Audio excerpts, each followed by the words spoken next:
In this video, I'll show you how to install a 100% save game for Red Dead Redemption 2 on PC. If you find this useful, then please consider subscribing and liking the video.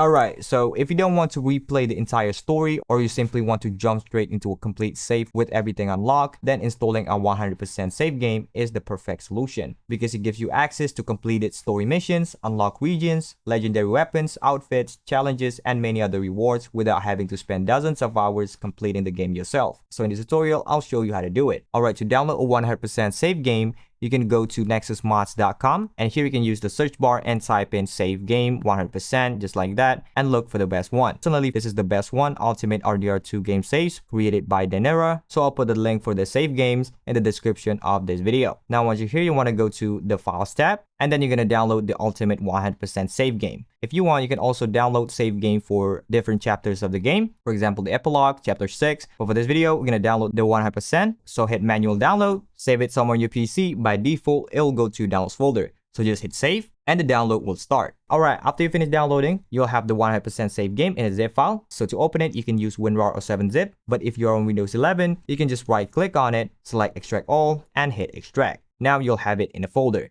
So let's open it up and see what we have inside, and we have the save file here. Now, where do we install the save game? You want to go to Documents, and then Rockstar Games, Red Dead Redemption, Profiles, and then you'll have this random name, which is your profile. Open it up, and this is the folder where we're going to install the save file. Alright, before you install the save game, make sure you copy your save file somewhere else. So just in case you want to play with that save game again, you can just restore it. So now I can safely drag and drop it into my save game folder. And there we go, it's installed. Now let's launch RDR2 and load the save game. Alright, we're in the game now and let's load the 100% save file. Open up the pause menu and then you want to go to story, go to load game, and then you're going to select the 100% save game, which is this one for me. I also have a 100% save game here, but the one that we just installed is this one. So just select that, press enter. Alright, as you can see on the top right of the screen, you will receive all of the accomplishment. So now you can press escape and go to progress. And here you can see that story is completed, compendium is also completed, challenges, and the total completion is 100%. So yeah, that'd be it. If you find this useful, then please consider subscribing and liking the video.